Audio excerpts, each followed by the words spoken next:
Good morning, good afternoon, and good evening. If you're with me on my lives, I always open up the same way because it is so very cool that regardless of what time zone we're in or where we are in the world, we can all come together at the same time, at the same place, in the same place here on LinkedIn and have some great conversations. So I want to welcome everyone to the Blue TV Wednesdays, usually at 11 a.m., but we are here at a special time at 10 a.m.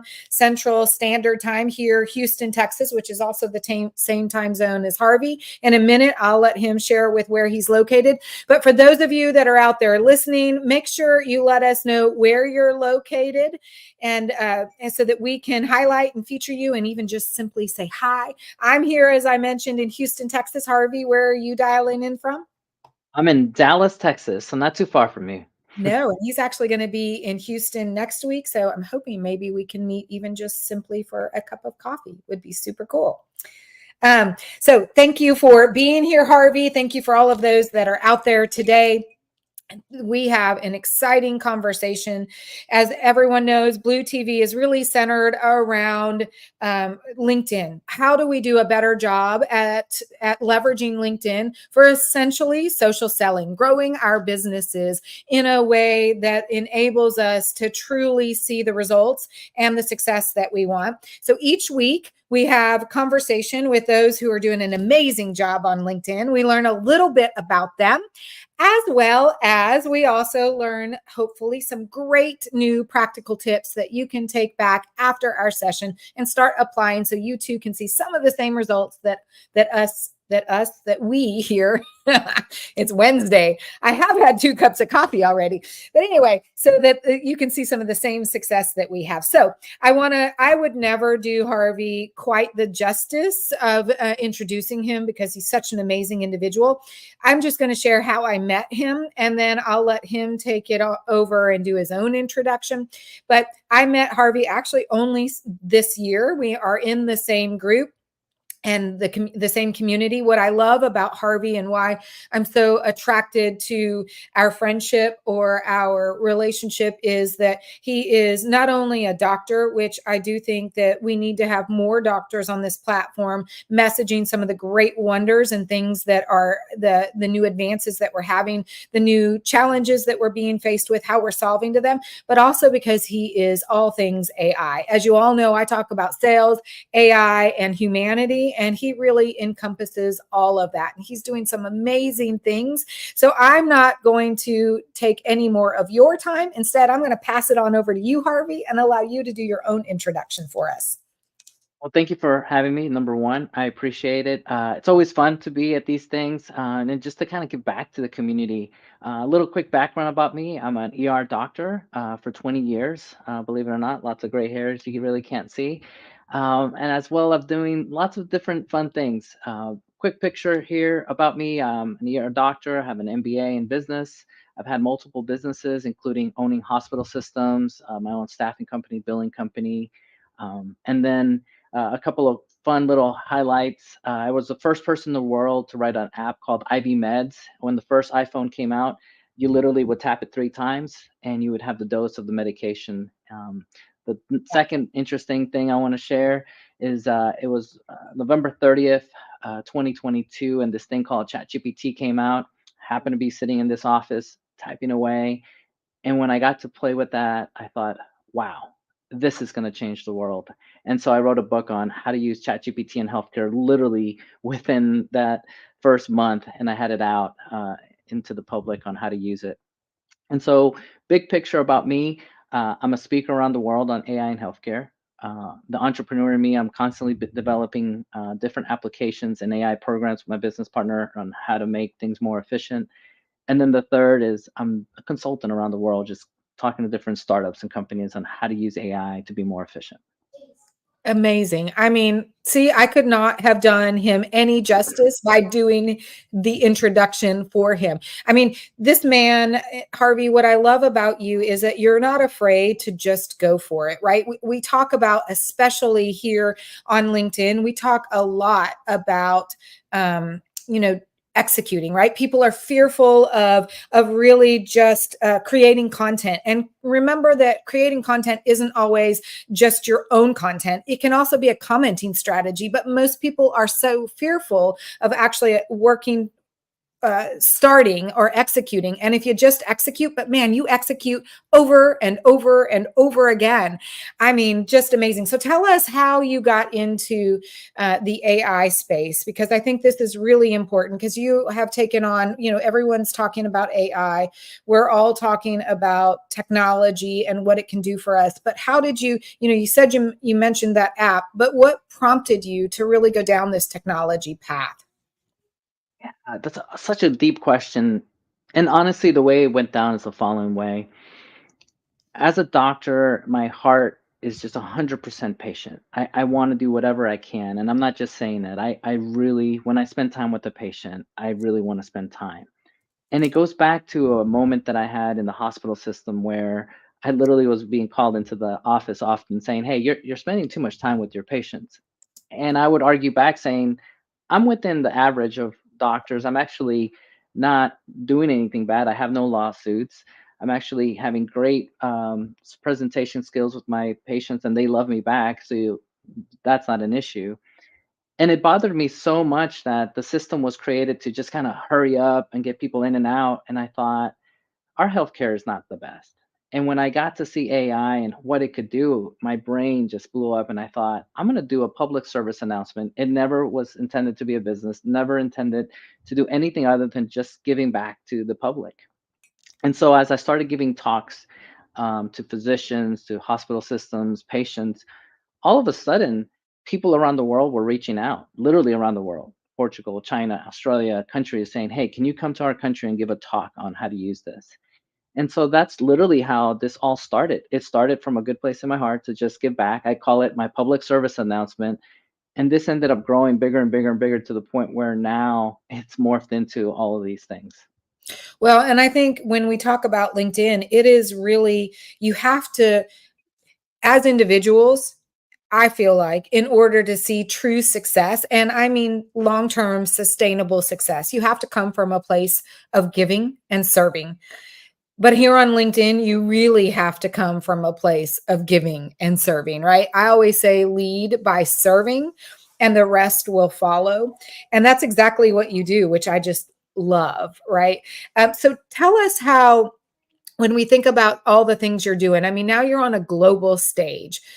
Tell us what that is like to be recognized globally. I mean, most of us are just super excited when we get to do things here around the US, but or for those of, whatever country you're in within your own country, but to be on a global stage, what is that like?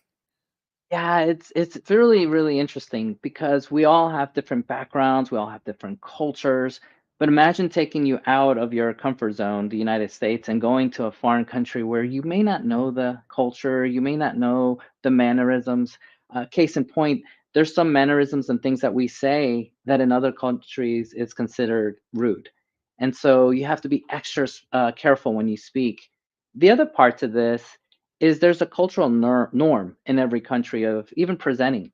And so different countries already have different ideas of how you're going to present or what you're going to say. And so it becomes really interesting to present. And honestly, it's an honor to be able to represent the United States, to be able to be a thought leader, or just to be humbled to say, "Hey, we want you here." And it's just such a humbling feeling to say, "Hey, okay, happy to be here, happy to help." And the bigger picture here is just the giving back to the community. It's just hard to explain, but that feeling, even if it's local here in Dallas or national or international, just again, just to be able to give back and then to get that love back from the people that are listening to say, "Hey, I really enjoyed it." A couple of weeks ago, I gave a talk in Oregon and I got a little choked up. This woman came up to me and said, "Harvey, you changed my life." Mm. That talk on how AI can change healthcare really changed the way I think. And I want to incorporate some of these things in how we use medicine in my hospital. And so it's just such a great feeling knowing that I was up there giving a talk, but it wasn't just a talk, it really meant something even more to someone else.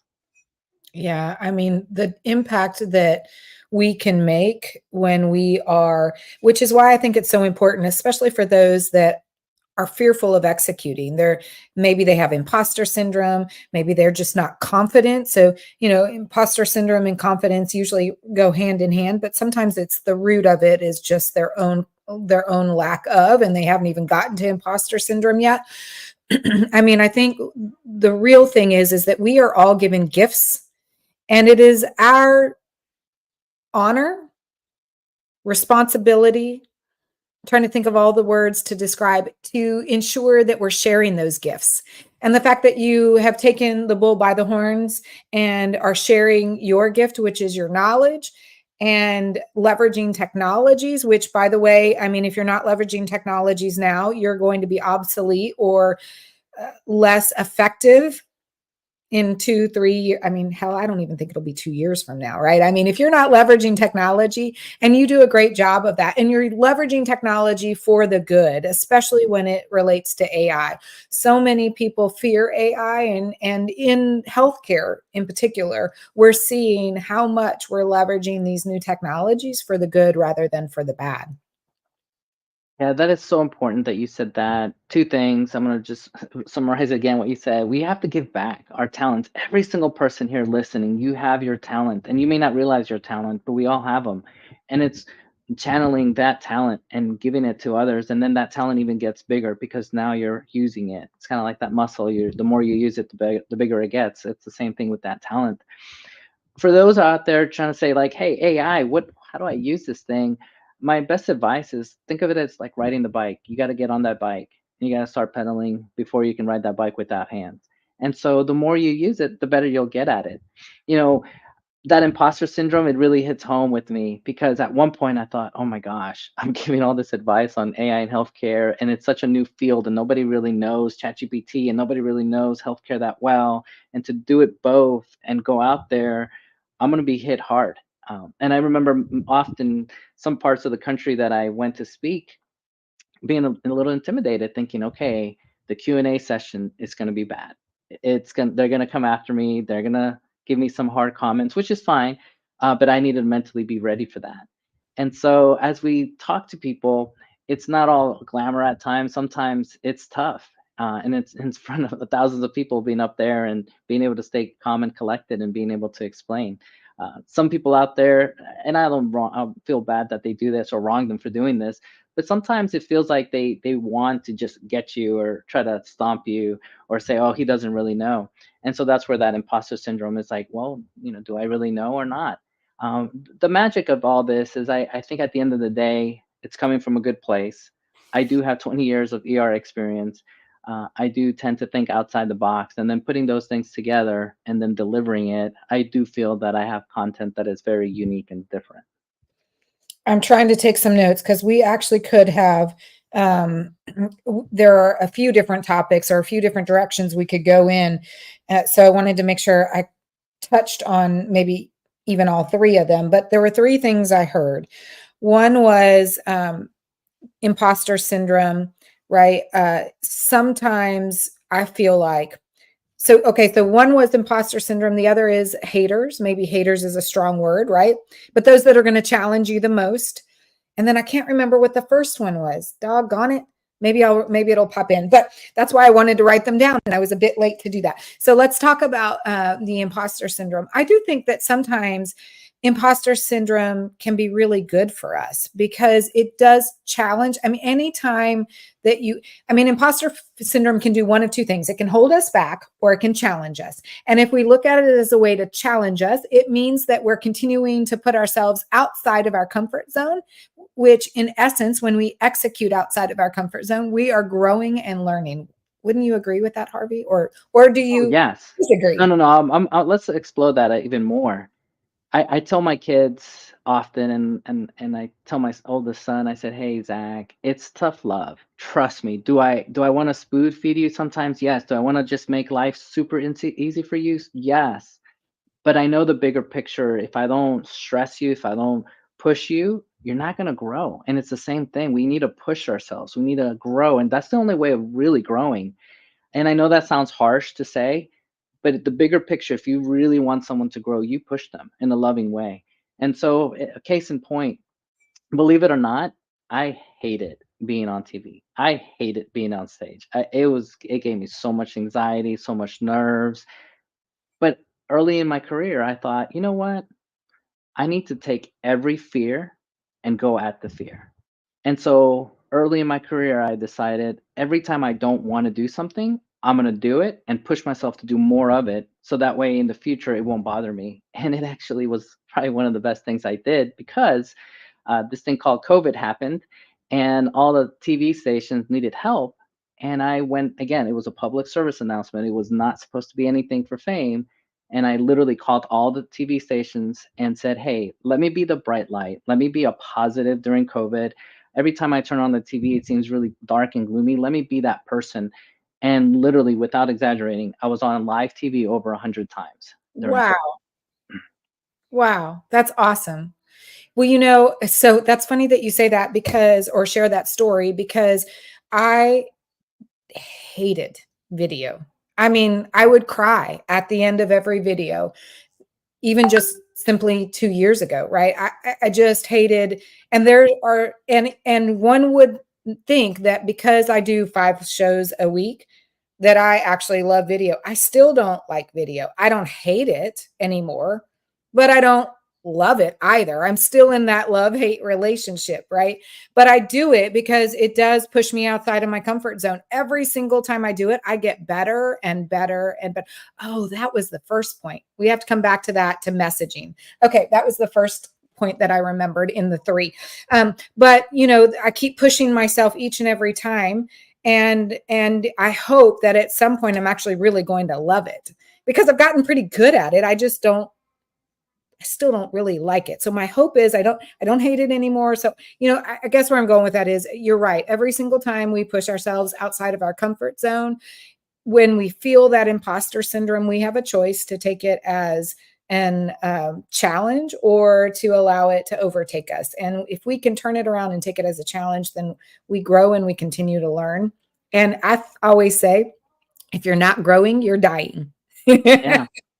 And I know this is going to sound weird to say, but if you're not failing, you're not growing. So it's okay to fail. It's okay to fall on your face. It's okay. It's not okay not to take that step. Yeah. It's not okay not to try. It's okay to fail. And I'll say that over and over because yes, I'm successful, but I failed so much. And the key thing is we have to grow from our mistakes. We have to sharpen our tools and make sure, okay, that didn't play out too well. Let me try it this way. Lesson learned. Let me do that again. Let me do it this way differently. And I think as long as we do those things, we're gonna grow. And I think that's a sort of good transition into bringing AI because at the end of the day, a lot of people are like, why AI? I don't want to use AI, and I understand. I think it goes back to if you understand AI and the following concept, you'll embrace it. And the concept is I truly, truly believe this, and I say it on LinkedIn all the time. And I say human plus AI is better than just human or the best human or just the best AI out there. Because if I'm leveraging what I'm so called bad at and I'm having AI help me, and I'm using my clinical gestalt or my years of experience or my skill set, and I'm combining the two, now it's going to be way more than just one of those things. And so just start thinking about those things of like when you're like, oh, I really don't want to use AI. Oh, I really don't want that. I'm not advocating for or against it. I'm just saying try it like a bicycle again. Try riding that bike and start seeing how you could use it in your workflow. I got a couple of tools in front of me. I'm not promoting them. I'm just, again, it's just part of my workflow. And I'm always trying. This is the Rabbit R1. And it's just think of it as having AI on it. And anytime I have any questions during the day, I literally hit this little walkie-talkie and I speak to it, and it'll find information. It could be something as simple as stock tips or who's playing the World Cup or random things, but it's there. And I'm trying to get used to it instead of going on Google that it's there so I can keep working and I can have a conversation with this device. Again, I'm not promoting it. It's just showing you how can I leverage AI to do something more. Maybe I'm about to meet with Denise and I know we're going to talk about a certain topic and I don't feel like Googling it. And I'm like, let me have a conversation with this thing and say, hey, she's going to talk about wealth management. And I don't know anything about it. Give me some strong points. And then we go back and forth and I hear it because I tend to be an auditory learner. So it's simple things. I've only seen the rabbit when I went to the conference in Vegas. What the heck was that conference? Um, Shoot, it was just in February. But anyway, they had the rabbit there and it was so super cool. I love that you leverage that. That's not something that is easily like it's not many people have actually caught on to the rabbit, or am I wrong? Yeah, you're right. And I know there's a lot of bad press on some of these devices. Some people are like, "Hey, your iPhone can do the same," I'll grant you some of those things it can. But again, it's my way of pushing myself. How can I make this work? How can I make it look different? What can I do to make it better than the iPhone? And not that I'm trying to compete or trying to sell this thing at all. It's just ways of looking at it because let me show you a healthcare example. In the emergency room, often if somebody comes in and they're having a heart attack, when seconds count, every second that passes, their muscle is dying of their heart. And that means that they may die. If I have a device that I can say, here's the EKG, and I take a picture of it, and I hit a button, I say, hey, send this EKG to all the people that are involved and have them notified. And this sends a message to, let's pretend, all of the people involved, the ER doctor, the cardiologist, the hospitalist, and all of a sudden that goes out. Now this device is saving lives. And so Mhm. it's just showing you proof of point that it's thinking outside the box. How can this work? How could we do these things? And they're all possible. Yeah, I mean, I think AI gets a bad rap because there are some crazy things that are happening that are out of our control right now, such as AGI and ASI. I think it's ASI or AIS. I can't remember. Anyway, which is AGI is the super intelligent machines, but then you have ASI, which is like they'll even be able to reproduce. I mean, those things are behind the scenes, right? They're already working. I don't know that we can control that. That seems a bit scary. So yes, we do have some negative press about AI, but where AI is really doing or being leveraged, as I mentioned earlier, for the good is in healthcare. And it just amazes me at the things that we can now do. So, giving that use case, that example of leveraging that rabbit to get all of those individuals necessary, ready and armed for that patient to come in to the ER, and you save them seconds of heart deterioration and and save their lives. I mean, just amazing. Because once portions of your heart die, you can't revive those. It's not like your liver regenerates. So if you have got a bad liver, it can regenerate. If your kidney's a little overstressed, you can usually improve that by making sure that you take the stress off the liver. There are lots of things you can do for several organs within your body, but the heart you cannot. Once it's dead, there are portions of it that are just dead. Yeah. Okay. Well, that's getting a little crazy. So we're going to go back to LinkedIn Yes. and some of the things. So, one of the other things I wanted to talk about is that you mentioned was people that maybe are your haters, right? When you're faced with those that are throwing things at you that you're uncomfortable with, that are negative, that you're not sure, they're challenging you maybe in a way that does help you grow, but really is not so nice of them. How do you handle that? You know, having worked in the ER for so many years, it's given me great perspective. At the end of the day, it's not like they have a gun and they're shooting me or spitting on my face or yelling at me or telling me all these horrible things and having to deal with some people that I know have some mental diseases and I'm having to just take it basically. It's puts it in perspective. And so at the end of the day, yes, I don't like their tact, the way they're saying things, the way they're attacking. But I always, and I know this is kind of hard to believe, but I always try to take the best out of it and say, you know what? Let me take that to heart. Let me see how I can fix it. Let me see what I can do different. Let me see maybe there's a hole in my knowledge that they brought out. I didn't even know myself. And I really try to put a positive on it because at the end of the day, life is short. And I also try not to worry about these things. My business partner always tells me, it's like, gosh, Harvey, this happened and I can't believe you're not phased. And my answer back is like, no one died. Everyone's okay. Yes, maybe millions of dollars were lost by company X or Y, but no one died. And I know that's weird, but it's that perspective. And so I kind of put it in a different angle so that that way it doesn't really bother me. And I'm not doing it as a mechanism to be defensive. It's just my perspective. Well, and I think too, you experience death in a way that most of us don't. So when you put it in that into that perspective, it's easier. You go to that perspective because you deal with death. Whereas we, as just common folk who are not ER doctors, we wouldn't really put it in. We wouldn't think of it in that perspective. But that is the reality. I mean, if someone isn't dying, then it's, is it really worth the stress? I always think of it this way too. When I get haters, it's either, okay, so very much like you, is it something I really need to look at and improve on? Or are they just really not in the same energy space that I am?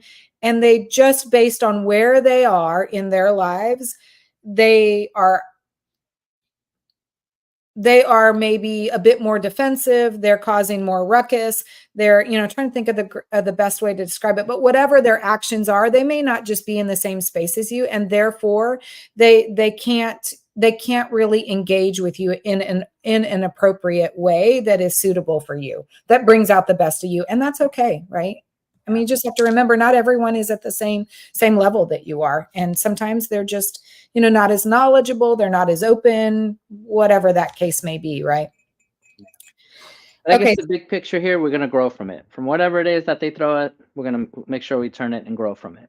Yes, which is a whole nother, because the first point that I wanted to go back to, because this again goes back to the underlying theme, which is growth, right? You mentioned something about just getting out there and messaging. So it's beyond executing, but as you continue to get on stage, as you continue to generate more content, as you continue to have more conversations, you get better at your messaging. You hone in. Yet, not only is it about just executing, it's just about gaining more confidence and therefore increasing your ability to engage in conversation that is valuable, for example, when I can use my own example. When I first started out on LinkedIn, I kind of knew what I wanted to do, but the more that I started having the conversations, the more I started generating content, the more knowledgeable I came, the more conversations I had, the more various perspectives I could see, and just the better my messaging got, right? I continued to learn, I continued to grow.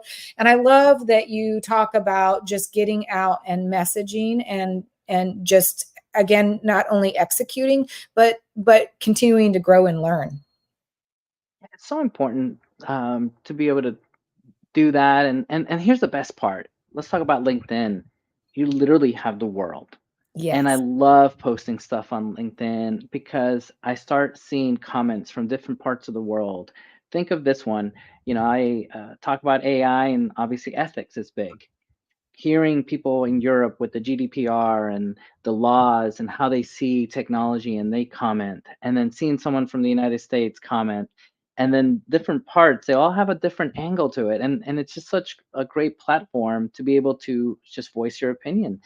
And it's actually making me grow because as they start saying, oh, there's this law, there's this going on, and I'm like, wow, I didn't even know that was going on, or I hadn't even thought of that as an issue. Just having that world stage, I encourage everybody out there, just post on LinkedIn, and if you do have some contacts around the world, tag them, especially in the different continents, and you'll see the different opinions will start coming in, not just male and female opinions, but cultural opinions. Yeah, which is what I love. I love having conversation in the comments. I mean, that's really fun because then you actually start to develop friendships.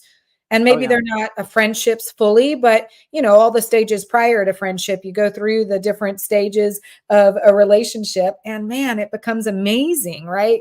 And you end up developing potential collaboration opportunities. And I mean, the potentially they could be a client. I mean, there's so much that comes from having the conversation with those in the comments. Wouldn't you agree? Yeah, I got to share this story. So, I was writing about ChatGPT and healthcare and posting. It was January 2023, and this futurist in Europe reached out saying, "Hey, I really like your content." And fast forward, I think it was March, he said, "I'm part of a committee. It's going to be for hymns in Portugal, and I'm going to put your name as the keynote speaker and I want to see if they'll accept it. And they actually accepted me to be the keynote speaker because he recommended me. And so now I'm flying to Europe because of that LinkedIn post, because he liked my content, because we made a relationship.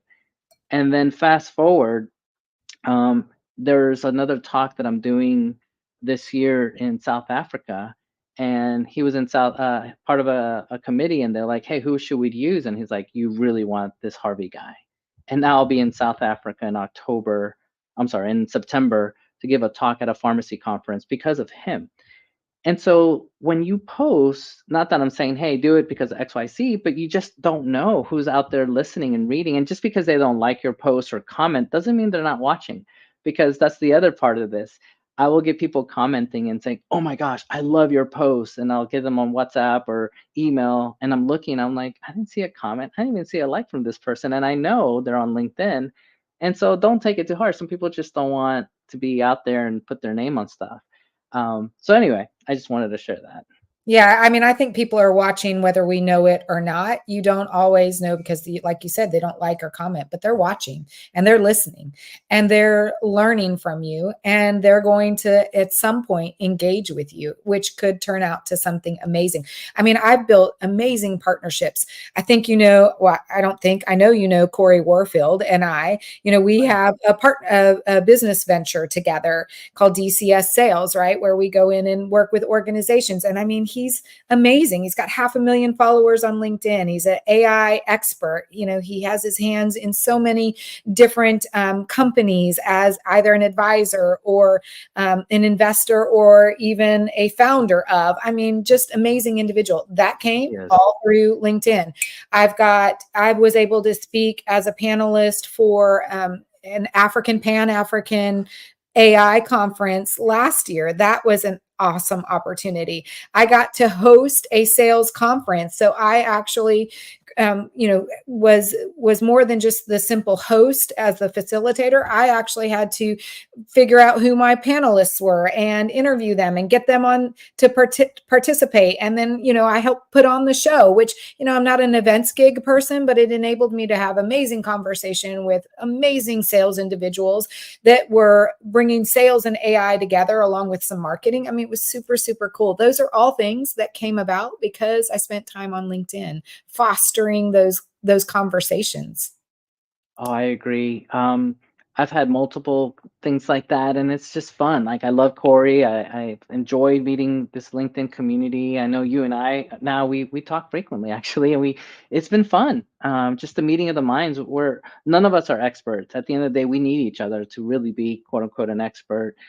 The second part to this is going back to that content. There was a time where I have the journal out in the hallway, but I'm part of a journal of oncology and AI. And this individual, as a physician, he said, Harvey, I want you to be part of this board. And it was before the magazine even went out. And I didn't do it. And then I saw the magazine and I thought, man, I do want to be part of this magazine. And so now I'm part of a magazine that's a journal for doctors that all it is oncology, basically cancer and AI. And it's a journal that just focuses on that. And I feel honored that I'm able to go back and give back to the community and give the way I see AI. And then it's specific to cancer. And so again, keep posting, keep presenting, put your passion. One of the big things I talk about is what is your why? Why are you doing all this? Combine your why that's going to give you that what it is for your passion and put it on LinkedIn, and you'll be shocked how many people will feel that passion, will see that you're working on XY, and will want to do business with you because of that. I love that. I think that's a whole nother, we could spend an entire life just talking about your why, because your why can evolve and the why that you had when you first started may even change. And I'm a good example of that. So I'd love someday to have that conversation. But I do think, I want to be respectful of everyone's time. I know we're starting to get closer to our close time. There's a lot of takeaways here. If I were to maybe summarize just the takeaways that we had, right? That those of us who are out there listening could actually take as maybe a way to start becoming more active on LinkedIn.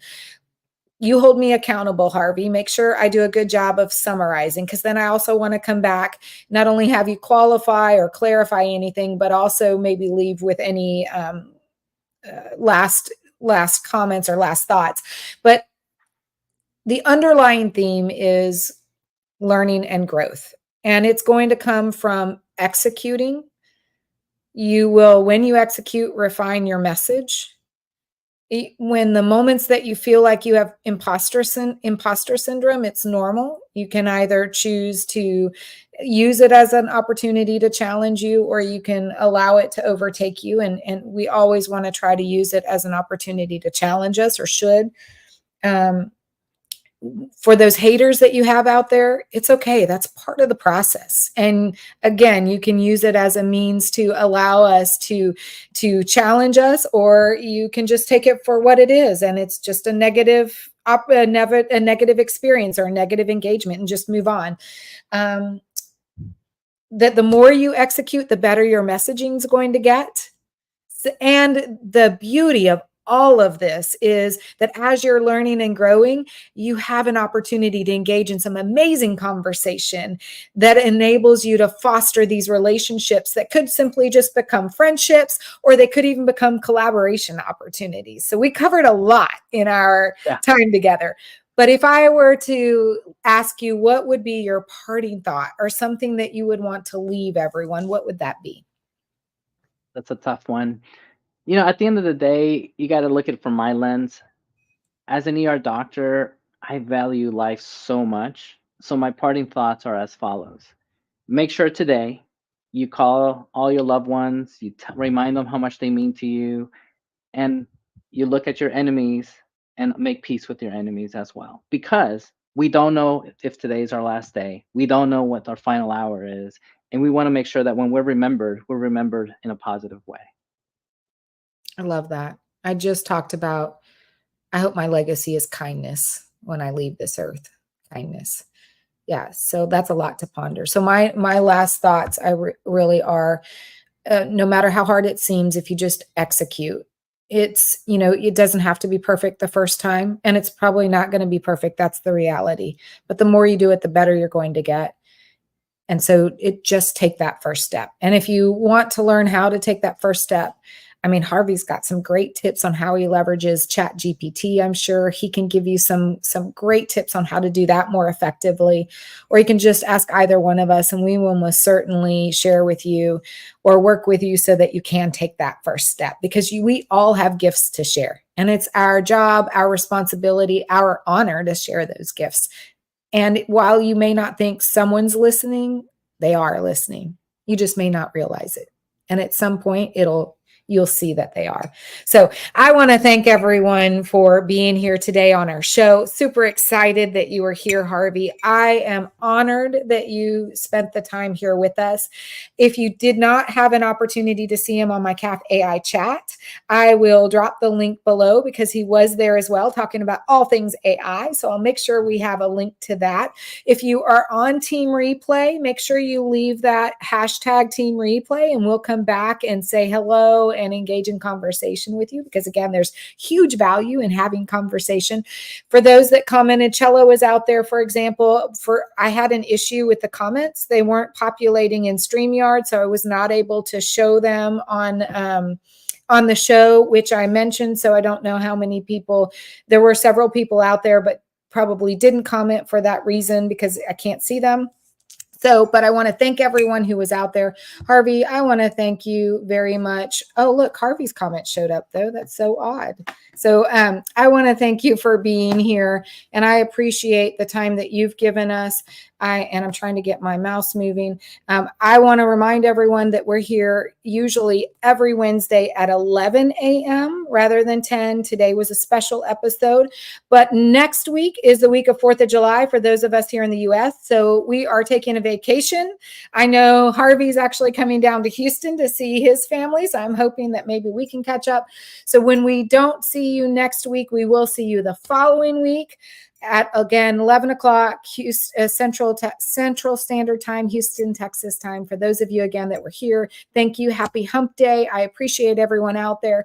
I'm going to end the live by turning on a little bit of music, and then I'm sure we will stay here for a second afterwards.